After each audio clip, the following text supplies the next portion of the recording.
I don't know that Katherine will change very much because she is who she is at her core. She's a human now, no longer a vampire, but she still has the same personality and the same traits, and she'll still be as conniving and crazy and manipulative as she always was, but she just won't have all the perks of being a vampire to help her along the way.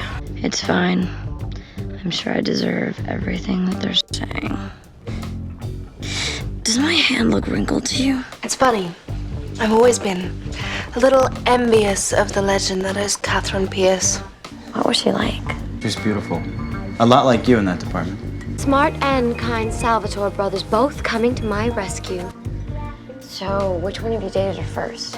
How will I ever choose? You look just like Elena Gilbert.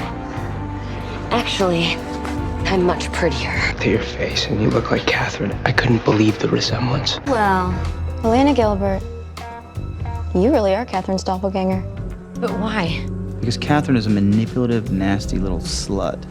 Why do I look like her? Trust me. No one I know wants to see that girl again. She's also very complicated and selfish. At times not very kind, but very sexy and seductive. I'm gonna drive the stake right through your heart. God, you're hot. When did you get so hot? Except Damon, a love-struck idiot. Why don't you stop worrying about Damon? I want you all to myself. Katherine is dead, I'm gonna bring her back. and you hate me because you loved her. Is it so wrong for me to want you both? God, you're hot. Now go away. Are you sure you're ready for this? You seem nervous. I'm not nervous. I just don't like you. I'm ready.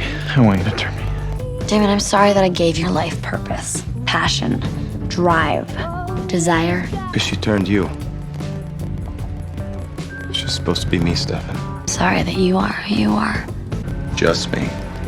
Which one of you is gonna get to kill the elusive Katherine Pierce once and for all? Let me guess. Hate, loathe, screw you, die bitch, etc. Please.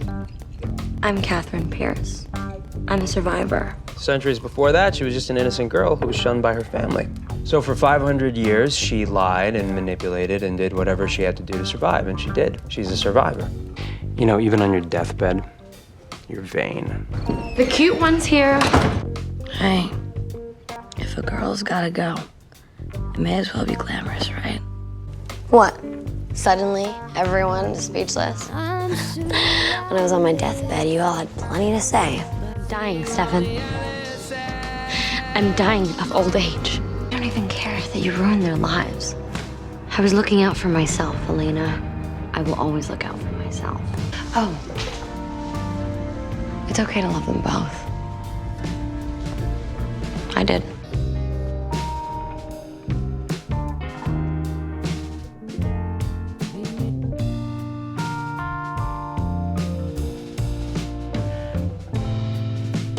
If I were to name the three main themes present in the 2009 CW classic, The Vampire Diaries, I would say they are love, of course, redemption, and forgiveness. Redemption probably being one of the biggest ones. From the pilot to the end of season 3, we follow the arc of our three main characters, but only one of them is afforded a fleshed out backstory. That character being Stefan Salvatore. Stefan is written initially as the antithesis of his brother Damon. Instead of feeding on humans, he feeds on animals. Instead of being impulsive, he is usually thoughtful and more control of his emotions. He's respectful and kind and a gentleman, whereas Damon is a womanizer, a predator, temperamental, and misogynistic. It isn't until towards the end of season 1 that we see a different side of Stefan. This side which only seems to come out when he drinks human blood. The show treats Stefan's lack of control around human blood as an allegory for alcoholism. It's not subtle at all, though I've never had a problem with it. I actually felt that it was pretty smart because it explains why Stefan is almost annoyingly self-righteous throughout season 1. He spent years being way worse than Damon. He was known as the Ripper because he would behead people when he fed on them. Once he finally gained control of his bloodlust, he spent years reeling over his atrocious actions, and his remorse is part of what has built his current moral compass. Season 3 is the season where we see Stefan regress. For 2 seasons, Elena always thought it would always be Stefan because Stefan was written to be the better man, but now he wasn't. After sacrificing his life with Elena to save his brother Damon, he reverts to his Ripper days when he links up with Klaus Michelson, an original vampire who knew Stefan during his heyday. When they return to Mystic Falls and Stefan is able to free himself from Klaus's control, he spends the middle of season 3 fervently trying to get revenge on Klaus for taking everything away from him. This intense desire to ruin Klaus ends up ruining his relationship with Elena in the process, who begins to develop romantic feelings for his brother Damon. Once Stefan realizes that he has essentially lost her to him, he decides to get his shit together, this time with the help of Damon, who feels guilty for not helping him before. From here, Stefan learns how to consume human blood without letting it control him, and he atones for his actions by being the man we met in season 1. Stefan has a very classic redemption arc, though many people don't see it that way because of the fact that his brother Damon is the complete opposite of him, and Damon is the main one who is meant to have this big redemption arc. As I discussed in my Delena video and my Damon video, his redemption arc is not nearly as satisfying to watch because he never actually has one, and he consistently reverts back to his old ways almost every season. A redemption arc, as defined by Reezy.com, a redemption arc is a type of character arc in which a character who has been selfish, amoral, or downright villainous makes amends for their mistakes and wrongdoings, usually with a heroic act of sacrifice. Redemption arcs can be tricky to execute, but when done well, they are incredibly powerful and satisfying. There's nothing an audience likes more than seeing a character grow and change for the better. Further into the article, they smartly note that a redemption arc isn't just about doing one good thing, and that one good thing exonerating your past actions. The character you're trying to redeem needs to develop some maturity, not just act positively once after a lifetime of villainy. Readers want to see someone grappling with their past and ultimately coming to terms with it through reflection and intentional behavior, as opposed to a quick and sudden change. In other words, it has to feel realistic. As a character recognizes the flaws in their past actions, their arc typically culminates in a pivotal redemptive moment, where they selflessly sacrifice their desires, or sometimes even their life, for the greater good or for others. Importantly, his gesture must be significant enough to convincingly atone for all their past misdeeds. Audiences are drawn to these kinds of stories because we as humans inevitably make mistakes. Seeing characters move past their misdeeds, make amends, and be forgiven by others gives us hope that we too can be offered the same grace. As mentioned earlier, Stefan gave up his life with Elena, the woman he loves more than he loves himself, to save his selfish brother's life. We learned that at the end of season 1 that the reason Stefan does this is because he is part of the reason Damon is a vampire. He forced him to turn back in 1864 when he wanted to die. Stefan thought this could mean that they could live an eternity together, but Damon had other plans. I will make it an eternity of misery for you. Stefan making it his mission to save Damon's life no matter the cost is how Stefan makes up for what he did, because what Stefan did was wrong on some level, and him doing that and losing his brother because of it is partially what leads him to become this remorseless serial killer. Before being turned, Stefan was a good guy on the straight and narrow before he and his brother met Katherine, a 500-year-old vampire who they enter into a polyamorous relationship with. Although Stefan didn't agree to this, he was compelled by Katherine, who couldn't choose between the two of them and just had to have both of their dicks. Sometimes him, sometimes me, though never simultaneously. But one of us was hitting it usually. This relationship caused a rift between Stefan and his dad, who was a vampire hater and didn't see any humanity in them like Stefan and Damon did. It is ironic, then, that it's Stefan who ends up killing his father when he learns that Stefan has come back as a vampire. From the guilt of killing his father to the guilt of losing his brother Damon, Stefan becoming self-sabotaging and apathetic makes sense. It's not excusable, but it does make sense, and it makes sense that when Stefan starts drinking animal blood, he becomes the man he once was, or the man he maybe should have been had he not become a vampire. Going back to that Reezy article, they say sacrifice is an important element of redemption arcs. And even with the storyline of Stefan leaving town with Klaus to save Damon, there are many other things Stefan has sacrificed in order to atone for his actions. The main one being his consumption of animal blood.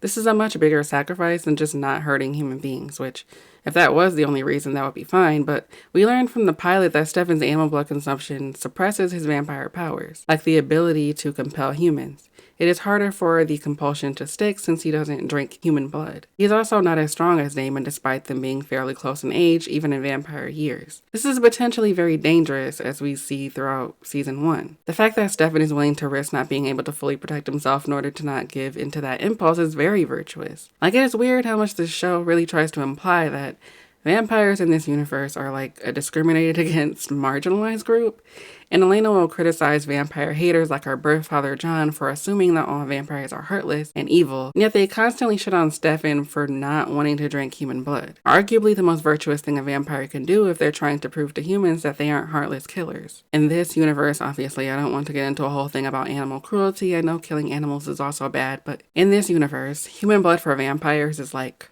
crack, whereas animal blood is like Diet Coke. Damon, for example, absolutely hates the fact that Stefan rejects human blood because he feels he isn't embracing his true identity. At the end of season 1, when Stefan falls off the wagon for the first time in years, Damon is relishing watching him struggle to resist the urge, and even goes as far as to tempt him constantly until it ends up negatively affecting him. Yes, this plotline ends with Stefan getting his shit together and returning animal blood, but the show doesn't think this is a smart choice. Technically, it isn't, again, in this universe, but it does show that Stefan was willing to sacrifice his amazing vampire powers if it meant he wouldn't hurt anyone. And that does make him the better man in a lot of ways, in my opinion.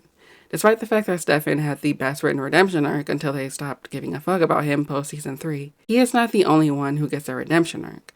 Characters like Damon and Klaus also to some degree get redemption arcs. Whether they are well written and are satisfying to watch is another problem, but like I said before, redemption is a very common theme in the TVD universe, though it only seems to apply to the male characters. Arguably one of the most iconic TVD characters to never receive such an arc is the infamous Katerina Petrova, aka Katherine Pierce. So Katherine Pierce has always been a character that I have always struggled with. She is written to be the anti-Elena. Elena is nothing like Katherine, and Katherine is nothing like her. And the show, in a way, stabs you like Michael Myers with that fact. They cannot stop telling you how much Elena is not like Katherine. We're supposed to think this is good because we're supposed to think Elena is good. Before Damon finds out that Katherine never loved him, he always described her as seductive and a little mean. Seductive has always been a large part of Katherine's personality, because Elena isn't really. She has sex and likes having sex, which is great for her because she literally has the hottest men to ever exist pining over her pussy, but she isn't like wearing lingerie or stiletto heels or clothes that show her cleavage and whatnot. She doesn't curl her hair, at least for the first 3 seasons. And I think we're supposed to think she doesn't wear makeup or as much. We are supposed to see ourselves in Elena because she's just like us, like with Bella from Twilight or celebrities. Another major detail that separates Elena from Katherine is their moral compass, because morality is also a big theme with TVD. The show tells us that Elena is kind, compassionate, and selfless. So selfless to the point of being a wannabe martyr. Forgiveness is also very important to her. Now this show's moral compass has always been very skewed, and their idea of forgiveness and what that means and what that looks like is very fucked, let me tell you. Especially when it comes to her relationship with Damon. They sort of conflate forgiveness with being an enabler, and this shows up as Elena forgiving abhorrent behavior from people like Damon time after time after time. Elena makes it clear that even though she is a vampire now, she will not tolerate being with someone who is a serial killer. Yet, we learn that Damon was still killing innocent people without her knowing. Damon has gone against a boundary Elena has set, but it doesn't matter because she always forgives him and takes him back anyway. Enabling. That's not virtuous, that's enabling. But it doesn't matter. All that matters is that the writers think it is virtuous. And it's one of the many things that separates Elena from Katherine. What's weird to me is that there are many characters in this show who are villainous and don't carry the same moral compass as Elena. Yet Katherine is painted with a much different brush. Because she didn't make the same choices as Elena, she is seen as an evil seductress who only looks out for herself and therefore doesn't deserve the same amount of compassion or empathy as, say, a Damon or a Klaus. For a tiny bit of context, Katherine was not always Katherine. She was born Katerina Petrova in the 1500s. She tells Elena in season 2 that she got pregnant at 17 out of wedlock, which was highly shamed upon to an extreme degree during that era. And so her father snatched her newborn from her right after giving birth, and she doesn't see her again until over, let me see, one eternity later. Right around this time, she met 2 original vampires named Elijah and Klaus. Elijah and Klaus were brothers, and have a similar brother dynamic as Stefan and Damon, with Elijah being the good noble one and Klaus being the heartless, selfish, and cruel one, and the womanizer. Elijah began to really care about Katerina, and he knew that Klaus had ulterior motives. That being that he needed Katerina for a hybrid ritual that would trigger his werewolf gene. In order for the ritual to be done properly, Katerina's life would have to be sacrificed, as Klaus would need every drop of her blood to complete the ritual. When Katerina learned this terrifying news, she ran. Duh. When Elijah finds out that she is on the run, he becomes very angry because he was going to try and help her. When we meet Elijah in season 2, we see that Elijah, after 5 whole centuries, is still angry at Katherine and wants her just as much as Klaus does. Rose and Trevor, 2 vampires who inadvertently helped Katerina while she was running from Klaus, then had to go on the run as well because Elijah wanted their heads for betraying him, I guess? It's fucking ridiculous to me, because why the actual fuck would Katherine trust you to help her? He is your brother, and as we saw at the end of season 2, you were actually not that willing to just kill your brother to save some pretty brunette you barely know. This whole plan is, it's contingent upon your honor, Elijah.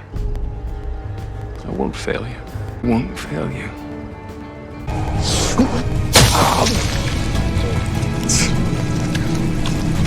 In the name of our family, Nico. My brother gave me his word that he would reunite me with Mel. And so I shall.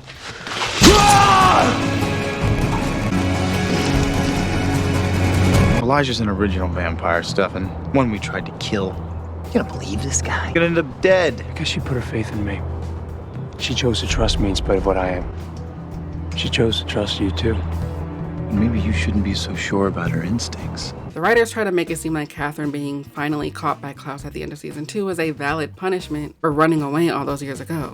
It's like because Elijah is written to be noble and a man of his word, we're supposed to hate Katerina for not believing him. But if you watch the show, Elijah is full of shit. He is not a man of his word, and we see that many times throughout the series.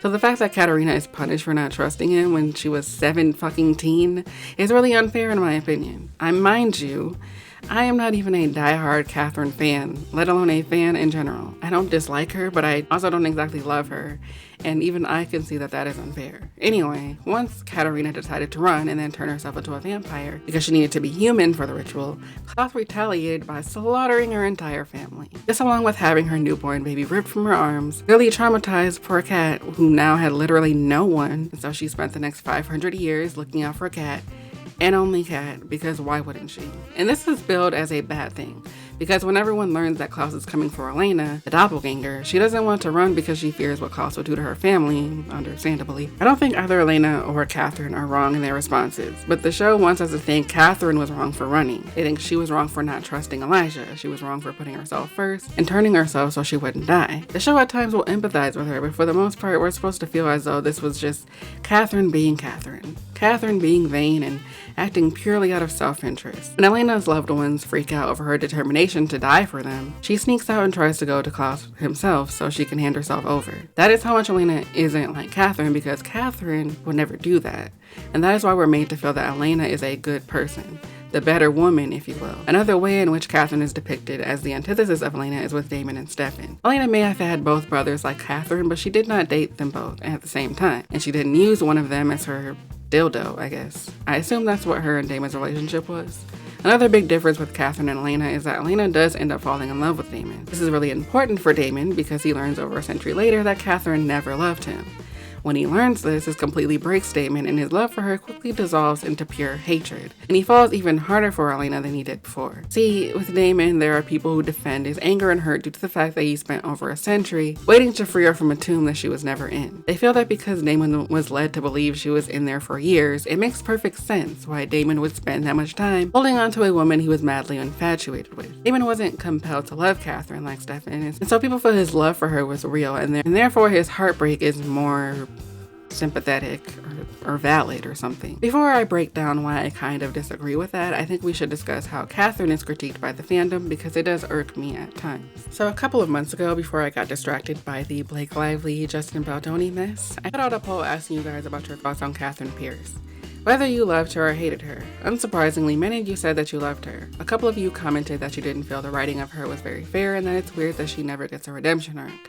When I posted that to the community, I had a feeling someone was going to make that argument because it was something I came across on Reddit as I was preparing my Steph and Caroline video, and it's why I wanted to talk about her. I completely agree with these commenters, even though I'm not a Katherine stan by any means, and it's funny because it's something I never really picked up on before. Katherine isn't exactly a character who was always around for obvious reasons, or obvious reason, which is that it was probably difficult for Nina Dobrev to play two separate characters all the time, and also expensive, maybe. Season 2 is really Katherine's season, as it is the most we see of her. From there, she just sort of pops up every now and again, until season 5. I grew up in the fandom thinking that everyone universally loved Katherine in the same way they loved Damon, but I realized that there are a lot of people who dislike her. But it's not always coming from the same place. There are TBD fans who do this whataboutism thing, where they'll criticize people who hate Damon but love Katherine. For example, there's this post I found on the TBD subreddit of someone complaining about the way Katherine fans defend her actions. and they lay out every terrible thing she's ever done. I understand that she was a 17-year-old girl who got robbed of her childhood and child, and had to run from a paranoid madman, but she was 17, 500 years ago. She isn't a little girl anymore, and her entire ideology is better you than I. I've seen people say that her trauma excuses her actions, but it doesn't. Nobody gets to be a shit person and get a free pass because of trauma. Katherine was a selfish, rude, and violent individual who betrayed her friends and people. She manipulated 2 brothers, made a 17-year-old girl's life miserable, all because of what? She was jealous. Jealous of the life Elena got to live that she didn't. She manipulated Damon. She tried to break up Stefan and Elena because of some weird obsession with Stefan. She killed Caroline and turned her. Katherine was willing to kill 3 innocent teenagers, just to save herself. She also raped Stefan, which a bunch of people seem to forget. She made Rose and Trevor spend 500 years running from Klaus because of her own desire to live, which isn't necessarily bad, but I feel she shouldn't have taken Rose and Trevor down with her. She tried to kill herself after meeting her long-lost daughter and left a literal note just saying, "Hey, sorry, I killed myself." Katherine has very few, if any, redeeming qualities. As a villain, she's great, very manipulative and cold. As a person, she's horrible. I've seen one too many people on various sites love and adore everything Katherine, and anytime I mention anything bad she's done, I'm met with hate. One of the first comments replied saying, "The reason people really don't hate Katherine is because she owns up that she's bad and she takes no shit. She doesn't try to act innocently and then switches up. She doesn't throw stones and hide her hands unlike somebody else. But that's a different conversation for a different day." Someone else called out the hypocrisy of the fandom saying, "Because this subreddit is the most hypocrite place of the fandom. People here literally hate Damon 24/7 and then they say they love Katherine, the person who has done the same bad things he did. Even worse, actually. The same arguments people use to defend her, things like, it's all fiction, she is just a TV character, and stuff like that, could be applied to Damon, but she gets a free pass because people are hypocrites." I came across another post calling Katherine one of the most pathetic characters ever. I'm sorry to all the Katherine lovers here, and to be honest, I liked her a lot in her opening scene, but she's such a loser. She compels Stefan, feeds on him, abuses him, and rapes him. And she still expected him to love her? Let's not forget her literally sneaking into his bed and all of her other lame-ass attempts to try to get back together with him. Especially when she possessed Elena's body and basically sexually assaulted him again. Speaking of Elena, y'all love to call her a whiny and a crybaby, when in fact Katherine was more of these things than Elena ever was. She wanted to be Elena so bad, like, I'm sorry you had a bad life, but Elena did nothing to you. By the way, she's not even that good of a villain, especially with all of that Queen of Hell bullshit. Many others replied with similar comments. Some people said they loved Katherine until the writers ruined her, and some people called her an overrated villain. The thing is, I don't disagree with either of these takes. Like, I was shocked to see that Katherine had so many fans because I've always been pretty ambivalent about her. One of her best episodes, to me, is the Masquerade episode in Season 2. It had one of the most tense and well-choreographed fights in the show ever. The thing with the fandom is that whenever people critique these characters, it's sometimes in the vein of whataboutism. And that's just not always helpful, in my opinion. I hate when people are like, how are you going to hate so-and-so, but like such and such? Like, that's such a lazy argument to me. I mean, it's not always lazy, but the way it's utilized in the fandom is. Good question, Bria. How can people hate Elena for dating both but not Katherine?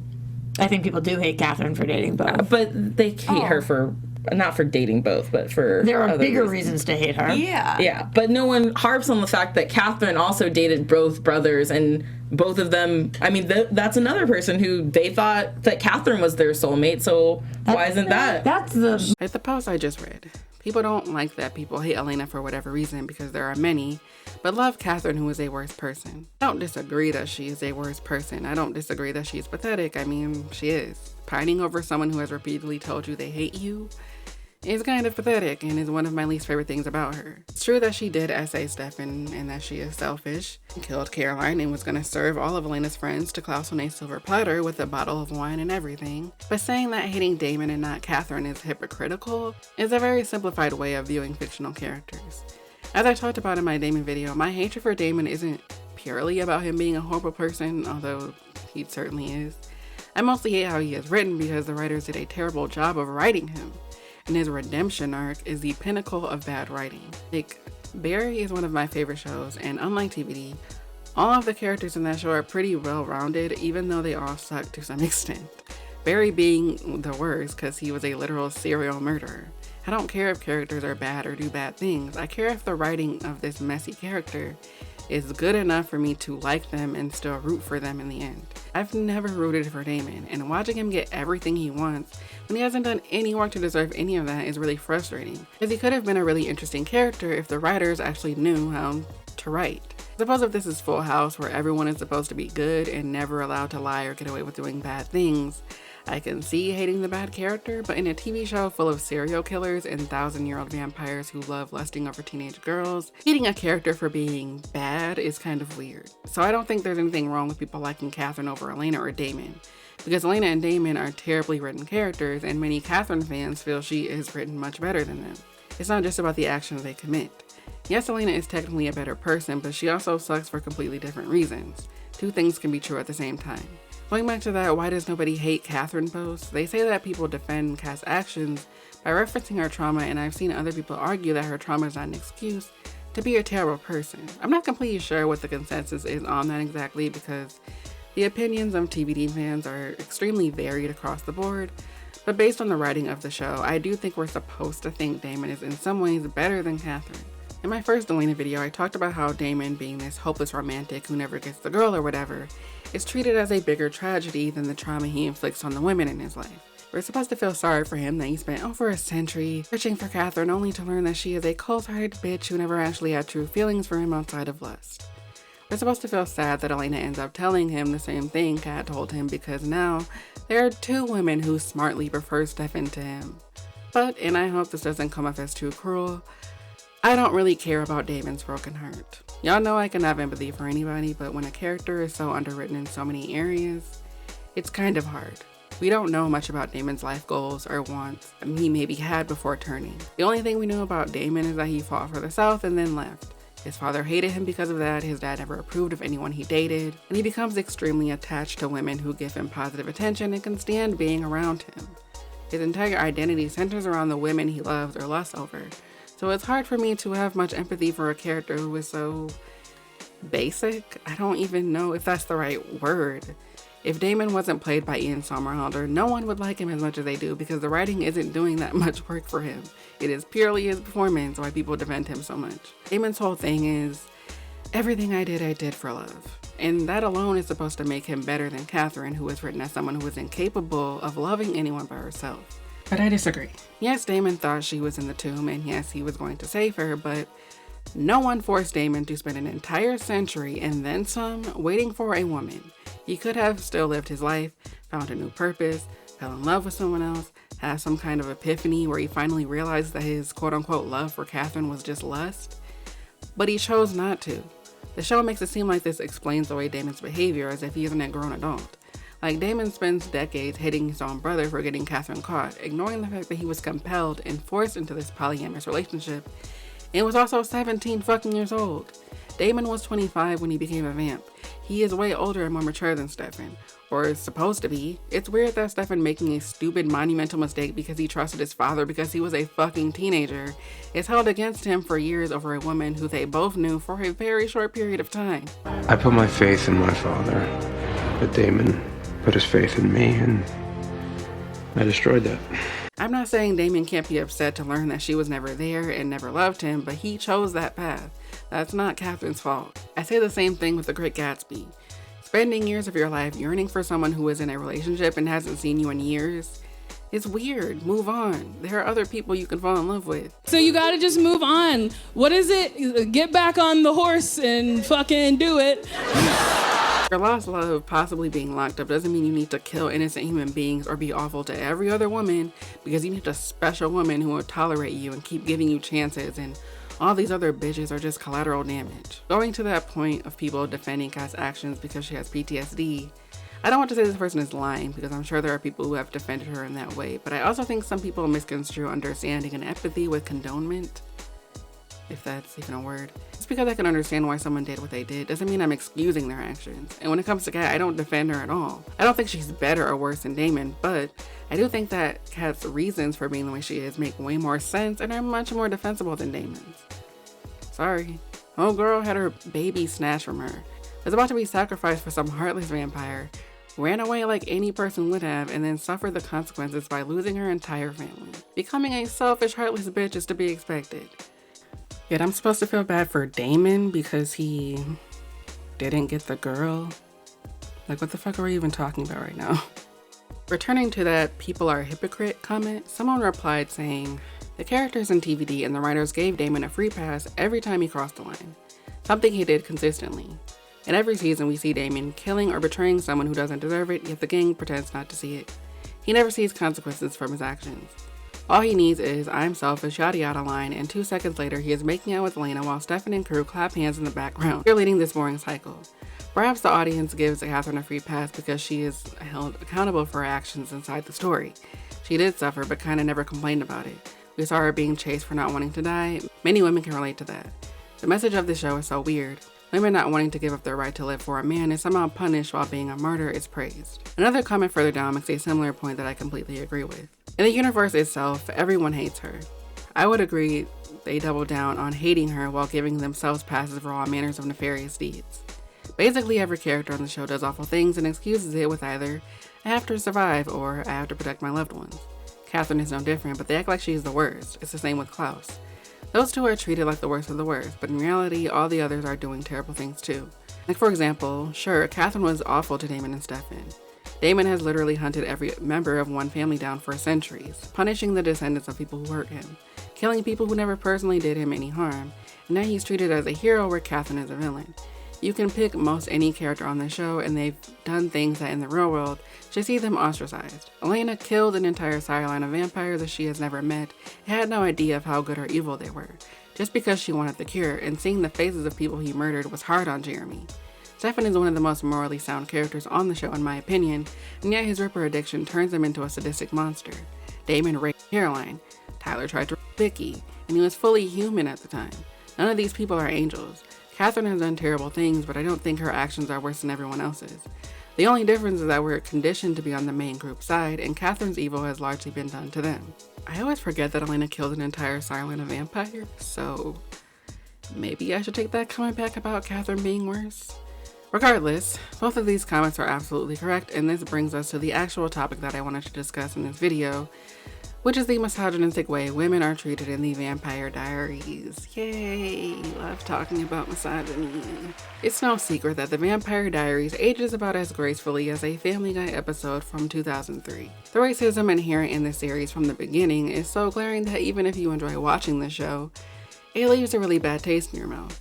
But it isn't unlike most teen shows in that regard. Most teen shows age poorly and have a lot of weird, fucked up shit in it. There's always some inappropriate age gap stuff, teacher-student shit being glamorized, classes shit, teens being hypersexualized, the list goes on.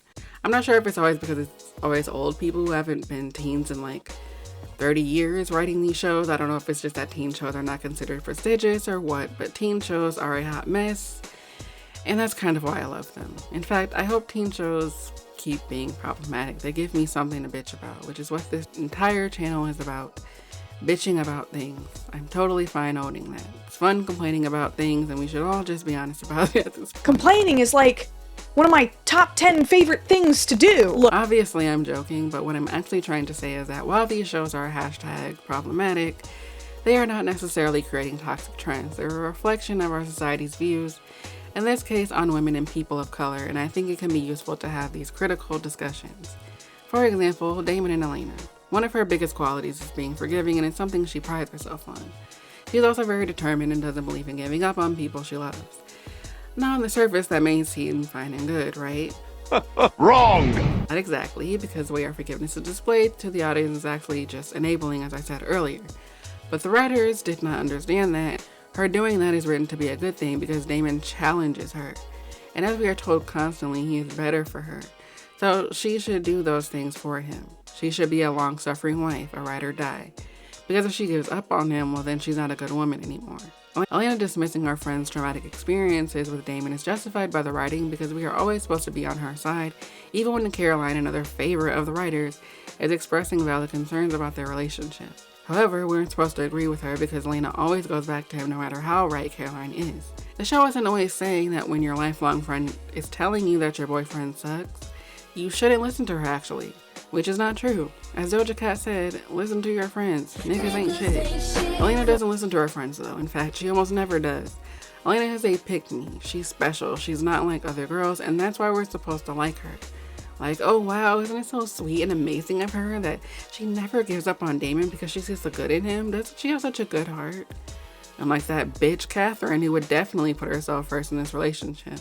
When her and Damon end up married by the end of the series, all I can think about is this poor woman spending her life devoting all this emotional labor to this man-child who has no purpose, or goals, or wants, or interests other than getting drunk off of bourbon. Their relationship is meant to serve Damon. Elena is not really benefiting from being with him.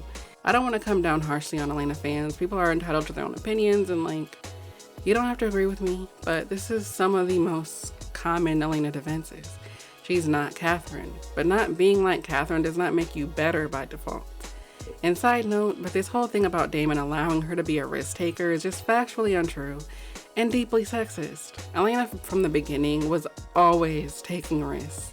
The reason that what changed about Elena from being human to becoming a vampire that led her to Damon instead of to more carefree. She can't die, she can be a risk taker. She can be the full potential version of herself and have all these heightened feelings. I feel like the vampire version of yourself is just kind of like the enriched version of yourself. And I don't want to say the word better because for some people I think it pushes them over the edge, but for her I feel like she's a better version. Do you guys not feel that way about Elena? Vamp Elena versus human Elena? Vamp Elena has been annoying me a lot lately, so I can't take that away. Just her constant struggle in life every day.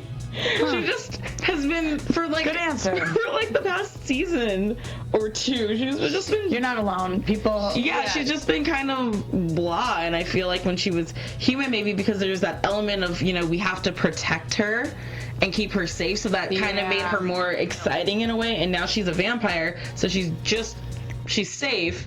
And even when she gets taken away, I'm not that concerned because she's safe. Because that was my least favorite part about her, when everybody needed to jump in and save Elena. I was like, girl, have some legs. But it made her interesting. Yeah. I don't think so. I think it made her weak.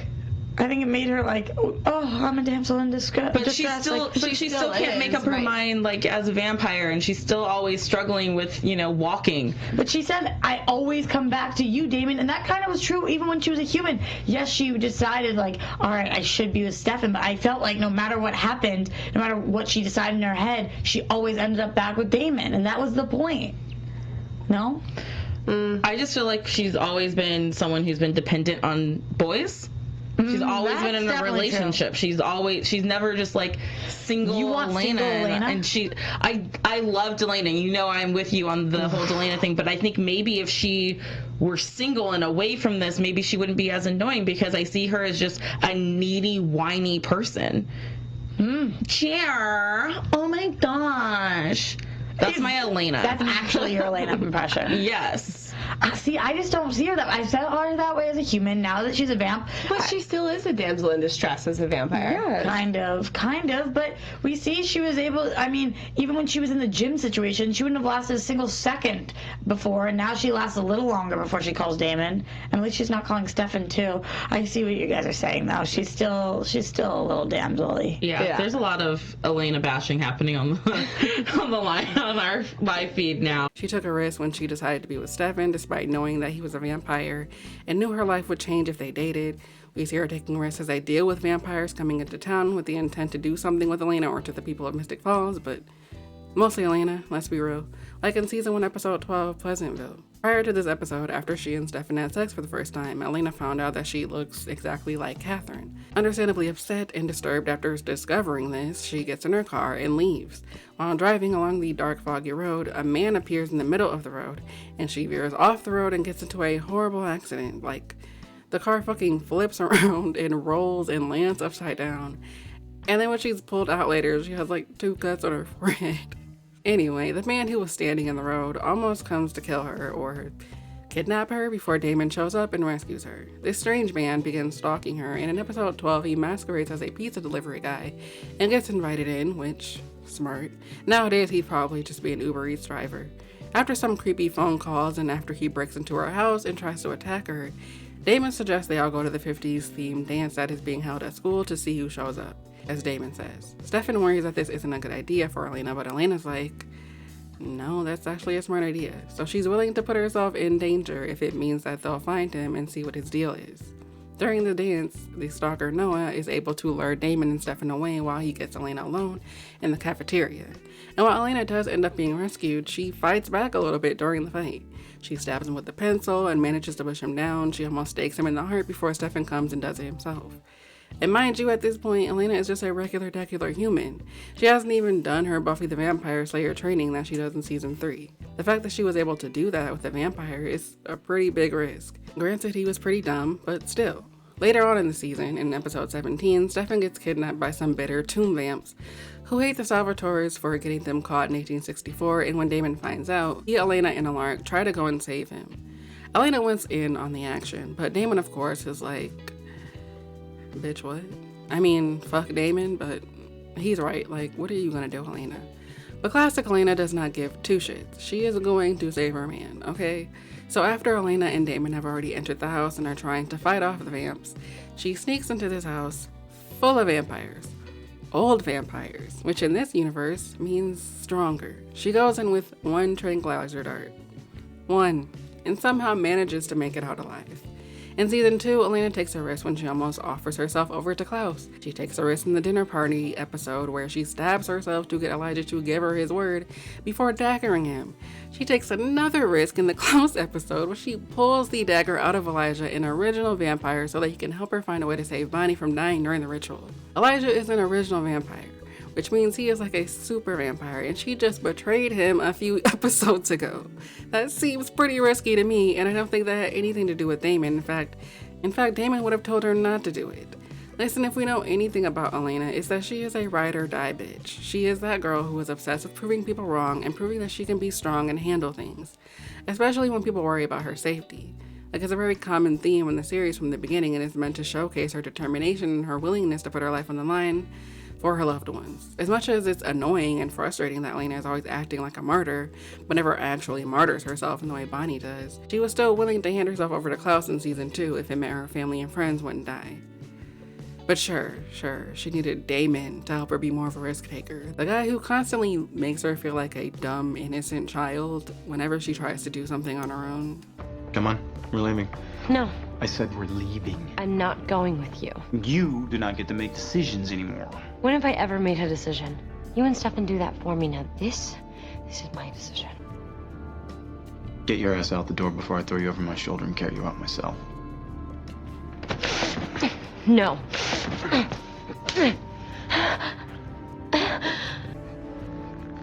Don't ever do that again.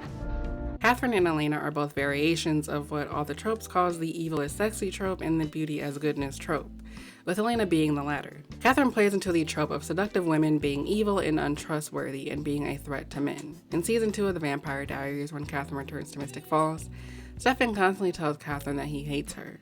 Stefan never wanted her to be a vampire. He did not want to be with Katherine when he found out she was a vampire, but he was on some level forced into this lifestyle where he has committed horrible atrocities and has spent years trying to redeem himself. So it makes sense why he would hate her. In the Masquerade episode, when Stefan and Damon plan to kill Katherine, Damon tells Stefan not to hesitate or have second thoughts because she ruined their lives. At one point, Katherine even tells Damon that he used to be really sweet, and we see that. When we get flashbacks to 1864, Damon is shown to be respectable and kind, and his love for Katherine and his longing for her after she was allegedly thrown in the tomb is what turned him into a shadow of his former self. Katherine is cited as the source of why Damon is so fucked up, and is part of why we're supposed to see Katherine as an evil person. At the end of season 2, when Damon is dying from a werewolf bite and has hallucinations of his time with Katherine in 1864, Elena ends up appearing in one of them and tells him that Katherine was just toying with him, and that all he had to do was say no and walk away. Which is true. As he lays dying, he tells Elena, "All those years I blamed Stefan, but no one forced me to love her." Damon recognizes that it was ridiculous for him to spend an entire century hating his own fucking brother because of her, and I appreciated this. But in classic Damon fashion, he can never evolve too much. If he takes 2 steps forward, he will then take 50 steps back.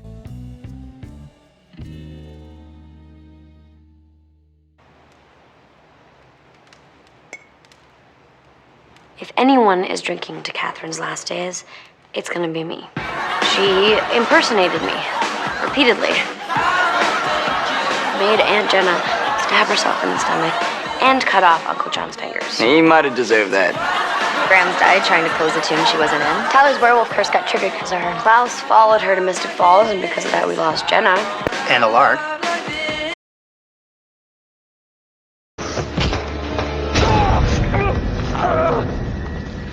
This is a shame.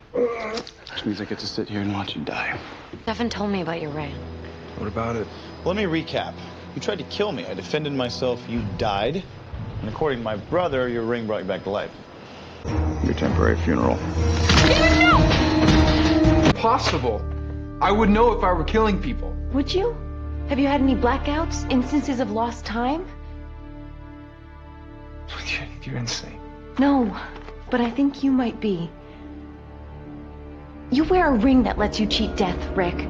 How many times can you die before it changes you? In season 5 of The Vampire Diaries, we see a human Katherine struggle to deal with her new fate. Katherine was turned into a human after Elena shoved the cure for vampirism down her throat at the end of season 4. Mind you, this is the same cure Elena ended a whole storyline for. She just handed it over to Katherine.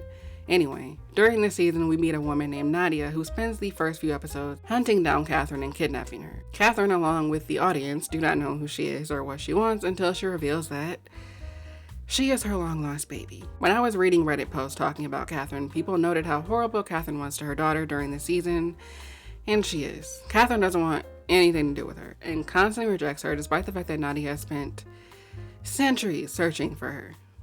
Centuries! Like, this show throws around numbers like they're nothing, but that's a lot of time to spend searching for someone. Now, if anyone is going to be the Joker because of Katherine, I'd say it's her. That's her mom. However, Katherine ends up leaning on Nadia when she realizes that she is dying of old age and at a rapid speed. Her hair turns gray, she loses a tooth and whatnot, and it seems like this is it. Katherine is going to die.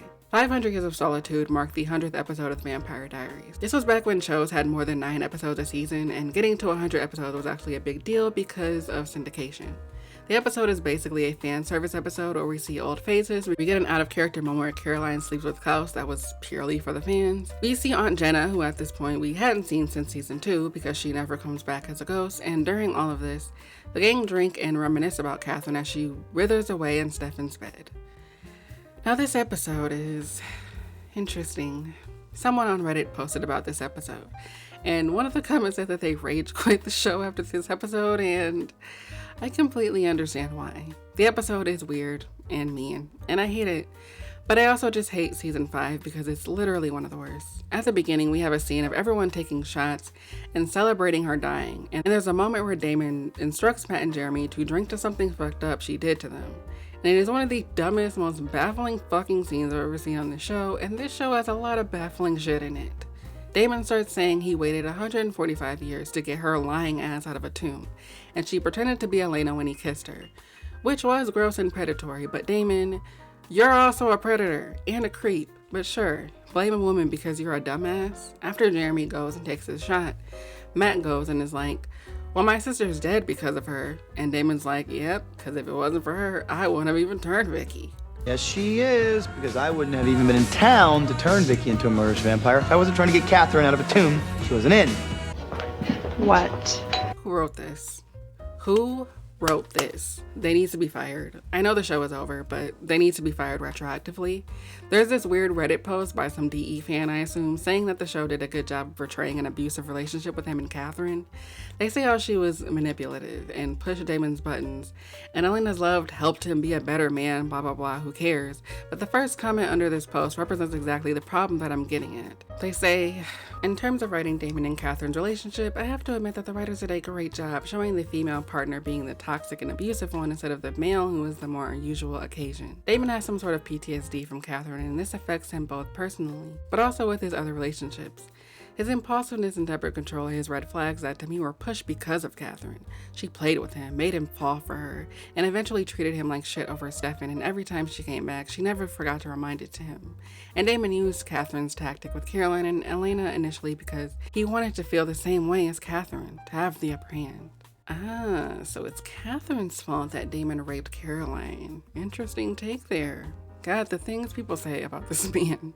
I acknowledge that women can be abusers, anyone can abuse, so I'm not trying to dismiss that experience, but like, How is Katherine abusive to him? Once again, Damon's supposed trauma is validated more by the show and his fans than most other characters who have experienced worse. Throughout seasons 1 through 3, we know that Damon knew about Katherine and Stefan. He knew that Katherine was compelling Stefan. He knew that she wanted them both, and as another commenter wrote, he always described her as seductive and mean. It's clear to me that, like with Elena, Damon was just infatuated with Katherine because she was hot. And I mean, yeah, she was. That first comment saying she made him fall in love with her is ridiculous. You can't make someone fall in love with you, and even in a show like this, you can't unless you compel them. Which is what happened to Stefan, not Damon. If anyone was abused and manipulated here, it was Stefan. This doesn't negate how Katherine treats him afterwards. She is mean to him, but like, so is Damon. He's mean. Look at how he did Andy, this poor news reporter who could have just slept with once and then kicked to the curb. Instead, turned her into another one of his little Stepford wives and would repeatedly tell her to stop talking when she said something he didn't like. You should encourage the gentlemen to take their after-dinner drinks in here while you do coffee in the kitchen with the girls. That is a little too sexist for me. Stop talking. I fucking hate him so much. I'm not dismissing the many people Stefan killed, but it doesn't appear as though he ever compelled someone to be his girlfriend / human blood bag. But correct me if I missed something. In my Damon video, I said that, yeah, I can understand why he is the way he is, but I don't think yearning for a cold-hearted person for over a century is an excuse for being an awful person. Unfortunately, many people experience being in relationships with manipulative and mean people. That sucks, but that's not the same thing as losing your entire family or being compelled and forced into a relationship you didn't want to be in. Damon assaulting Caroline is not a result of Katherine. That is a result of a misogynistic man who sees women as inferior and disposable. That is a result of someone who doesn't value human life and has to compel women to be his girlfriend because no one, other than Elena's sorry ass, could ever stand to date someone as shitty as him on their own terms. That is not Katherine's fault.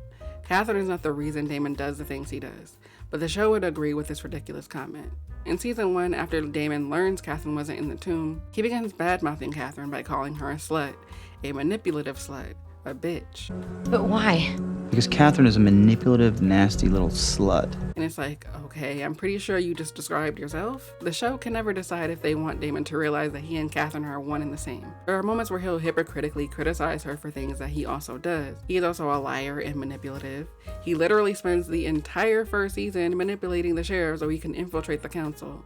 He is also a slut, but you know, he's a man, so it doesn't count, I guess. Going back to the 500 Years of Solitude episode, it's supposed to be a fun episode because we get to see the gang reflect on everything Katherine has done to them, and that alone is so fucking stupid. You are sitting next to the man who has also done horrible things to all of you. Why are you drinking with him? This is exactly what that comment from earlier was calling out. When Katherine does something, it's terrible and we should all drink to her death because of it. But Damon does the same thing and we all just laugh with him because our friend Elena drowned and died and now has terrible taste in men. During this episode, Damon tortures Katherine by entering her mind and giving her nightmares.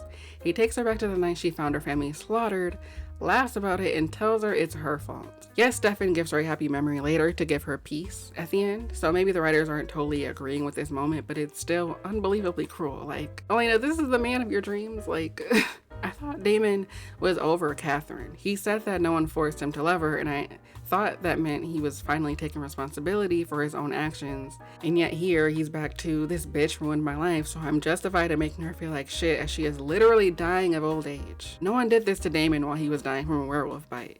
Everyone felt sorry for him. But the way this is set up is as though she is deserving of this. During her last moments, she apologized to Nadia for hurting her, and they have kind of a heartfelt moment that Damon witnesses. But when Elena comes to say her last words, Katherine reveals her true motives.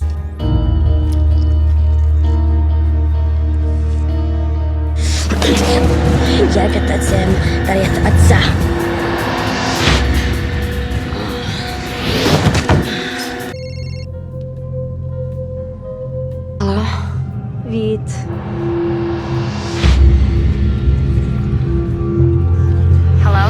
So if you're confused about what just happened, I am going to try and explain this as quickly as possible because this video is already getting longer than I expected it to be. So at the beginning of this season, we were introduced to travelers. Now, I'm gonna be honest with y'all, I don't fully understand the whole travelers thing. The wiki page did not help. But they have some power to put someone's soul into another person's body, but their body has to die first. So when Katherine grabbed Elena and did that eye thing, she died. And then when Elena woke up and the Traveler said some magic shit to her, Katherine took over her body. In order to bring Elena back, they would have to stab her with a Traveler's knife. Make sense? This storyline sucks for many reasons, one being that it completely undermines her last moments in the 100th episode. Now we are meant to look back at that as Katherine being manipulative as usual. Those weren't real tears, she was just pretending like she was ready to go to fool everyone. Therefore, we should never have felt sorry for her in the first place. Elena coming to her to say she forgives her is now seen as her paying the price for her inherent kindness and ability to forgive. But why? Why couldn't Katherine have this? Why couldn't she finally be at peace with what happened to her family? And why the fuck did she decide to stay in Mystic Falls of all places? Like with Damon, the writers can never let certain characters grow. They must continue to do the predictable thing. We know Katherine to always have another trick up her sleeve, so of course this has to happen. Fuck character growth. I don't know her. The other reason this storyline sucks is because Katherine's plan is to just pretend to be Elena so that she can win Stefan's heart back as Elena. This whole thing with Stefan and Katherine, as I said before, is just strange, but it is in line with other popular ships on this show. It is not a coincidence that some of the most popular ships from this show are essentially the same relationship with just different people. Think about it. What do Caroline, Delana, and Statharin, is that their ship name? What do they all have in common? Well, unrequited love being one of the love interests being a bad person being 2, the other half of the ship making it adamantly clear that they're never going to happen being 3, and eventually the 2 becoming a couple or finally sleeping together being 4. It is hilarious that fans of TVD ship the same relationship like 5 times. I've never been a fan of this type of relationship. I don't understand pining over someone who is constantly telling you they don't want you, but I guess I can see why it's somewhat appealing. Most of the fans of the show are young, and young women and girls at that, especially at the time it came out, and I think women are conditioned to sort of fantasize about the idea of a really hot man who only has eyes for us and loves us from afar and ends up breaking us down until we accept defeat and hand ourselves over. I'm not trying to judge, I'm just saying I think I get it. It's interesting that there are people who felt this made Kat look pathetic and not Klaus, but that's another conversation. Now, I'm not gonna lie, I actually don't despise the storyline as much as it sucks.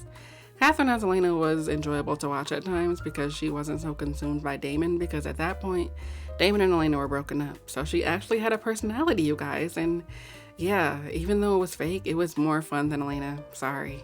But if we ignore that, the storyline is nonsensical because the Katherine we knew up to this point would not have done this. Katherine is a survivor who only looks out for herself. She has a new vampire body that she just took over, and she's just gonna stay in Mystic fucking Falls, the most cursed and dangerous town for a vampire to reside in, so she can get with Stefan. That's not only pathetic, but desperate and sad. I'm not exactly an expert on flanderization, but that is what Katherine is suffering from here. Wikipedia defines flanderization as: flanderization is the process through which a fictional character's essential traits are oversimplified to the point where they constitute their entire personality, or at least exaggerate while other traits remain over the course of a serial work. The term flanderization was coined by TV Tropes in reference to Ned Flanders of The Simpsons, who was caricatured over the show's run from a friendly and good-hearted neighbor, among other characteristics, while maintaining his Christian faith, to a dogmatic evangelical Bible thumper. Flanderization is often associated with and cited as a consequence of jumping the shark, a term used to demonstrate a creative work's gradual decline in quality, which leads to a sudden decline in popularity. So because we know Katherine always loves Stefan and not Damon, and in season 2 she tries to break Stefan and Elena up in a sort of extreme version of Fatal Attraction, this part of her character becomes like exaggerated to the point that her actions make no sense. Even in season 2, when she made it clear that she loved Stefan and wanted him back, she still left Mystic Falls when she was able to get free from Klaus. She didn't stay for Stefan because she's not an idiot. Now yes, Klaus wasn't on the show anymore by season 5 and was on his own spinoff in New Orleans, but still, this storyline writes Katherine to be kind of an idiot who is so in love, quote unquote, that she's willing to risk her safety for a man who does not want her. It's really convoluted and illogical. Love is a major theme of the show, but this is not love. Why wasn't Katherine able to have a similar breakthrough like Damon did about Stefan? Why couldn't she finally understand and acknowledge that what she did to him was wrong, and why couldn't she just move on and go be with her daughter? I feel this is so unfair to Katherine as a character, but the show would disagree. Katherine was a manipulative, seductive, sexy slut who ruined 2 men's lives and never said sorry. She is the reason Damon, a grown man, is so fucked up, therefore she does not deserve to be redeemed. You said it was my fault. That I deserve everything bad that's ever happened to me. He's right. He was right, Stefan. I don't deserve to be loved. She didn't want to die for Klaus's stupid ritual, and her running away caused Rose and Trevor to go on the run as well. So she deserves to be tortured, and Klaus and Elijah's 500-year grudge is justifiable. I mean, he can forgive Klaus, who, daggered him right after he saves his life, but Katherine, nope. Like, side note, but Elijah, if you're such a noble man, why couldn't you understand that she was a 17-year-old girl who was afraid to die, you weirdo? You're supposed to be this upstanding gentleman, but you have no empathy for a young woman whose life was about to be taken away from her? Even with the running away thing, the show seems to cast aspersions on that. When Rose decides to stay in Mystic Falls after Elijah kills him for betraying him in 1592 with Katherine, she suffers the consequences for it. She gets bitten by a werewolf and dies. Before she dies, she tells Damon that she spent her whole life running and didn't get to live her life. Damon correctly reminds her that she didn't have a choice, and she pulls an Uncle Ben and is like, we always have a choice. Like, I guess, but look at what happened when you decided to stop running. I mean, running your whole life is no way to live, but I don't get why people running away so they don't die is seen as a bad thing. Like, I'm confused. What was she supposed to do? And why is this Katherine's fault? Like, side note, but everyone just completely blames Katherine for Elijah's weird ass hunting, not just her, but both Rose and Trevor. When Rose tries to make a deal with him by handing over Elena for their freedom in season 2, he tells her that he's willing to pardon her because she was only being loyal to Trevor. But who was his loyalty to? I beg your forgiveness. So granted.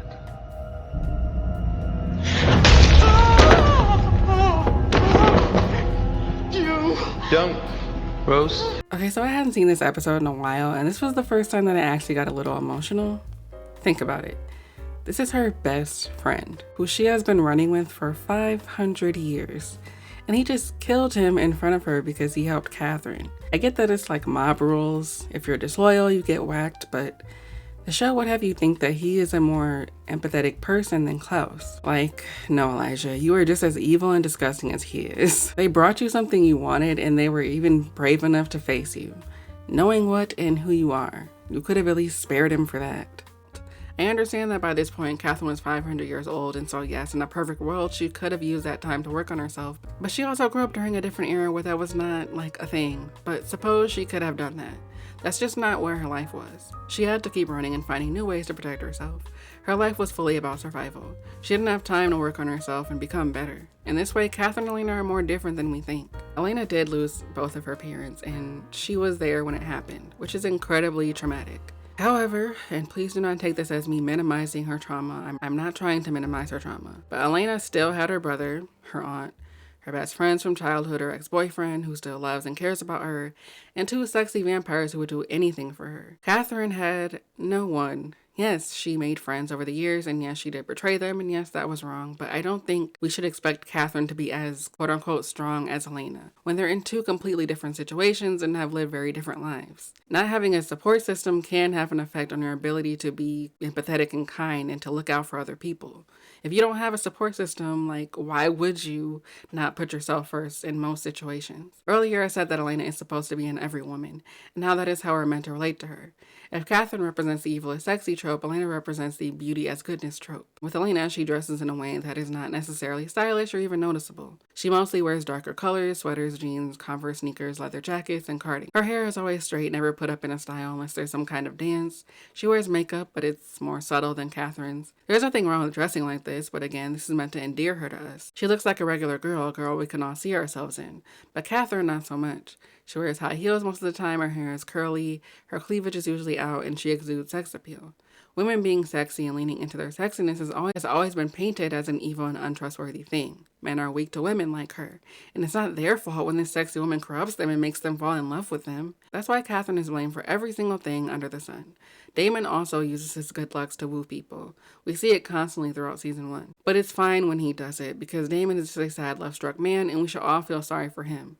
What's important is that we redeem the men who have done unquestionably horrible things to the people in their lives and get away with it because they have daddy issues or mommy issues or attachment issues, or they took them on a trip to Atlanta after kidnapping them, or they gave them some weird birthday speech after ordering their sire to bite and almost kill them. This is not exactly that much different from real life. We love to redeem horrible men, mainly that of men who are public figures or celebrities. Damon and Klaus and Stefan are allowed to be redeemed because, as ContraPoints has talked about, we are more vicious in our criticism of women than men because misogyny is one of the most universal prejudices. We have higher standards for women than for men.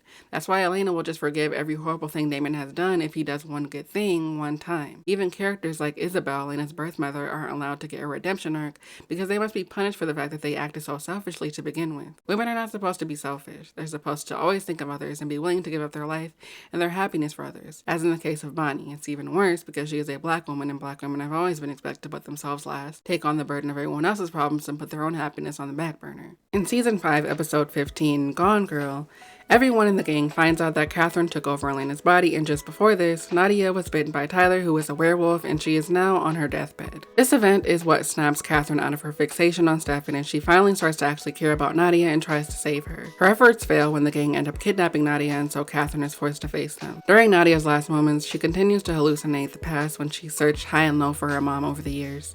Katherine tells her that her life shouldn't have been this, searching for a mom who ended up being her. Katherine cries, but decides to do what Stefan did for her. Gives her a nice dream of them as mother and daughter to put her at peace. As Nadia dies, Katherine says,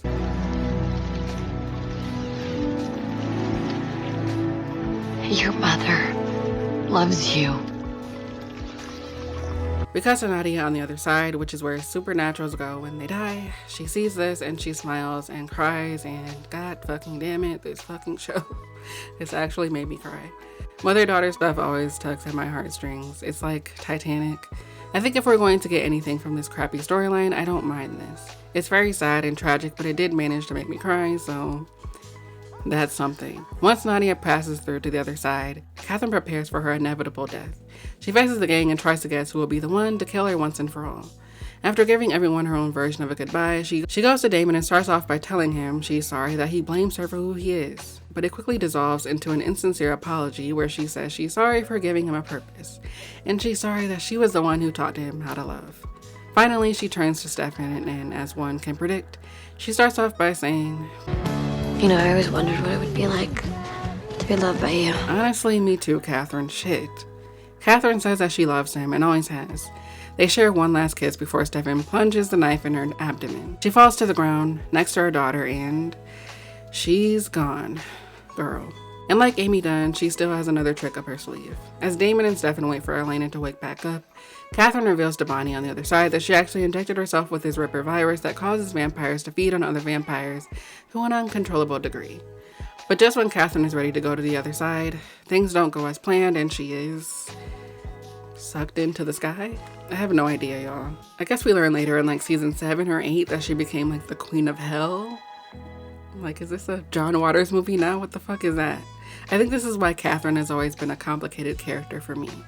I recognize the misogyny and the weird slut shaming, but the way Katherine is written is kind of one-dimensional and always kind of has been. She's certainly fun to watch, but there are so many moments where she never felt like a real person. She's very cartoony and campy. This Gone Girl episode is one of the rare times we get to see Katherine sad, instead of just sad or angry or flirtatious. We never really got to see the layers pulled back. We never got to see or hear her internal thoughts in the same way we did Damon or Stefan or Klaus. Damon is sexy and gets to be sad and we get to feel sorry for him, but Katherine's sexiness is her weapon, her tool for evil. Like with Elena, she is defined by the fact that she isn't her. She exists as a living embodiment of all of Damon's problems. And it's why she's never treated as anything more. I'm just saying that you've been through a lot lately. Your emotions are all over the place, so are Stefan's. I think that making yourself so available could maybe be confusing things. Do you think that I'm leading him on? No, I didn't say that. Just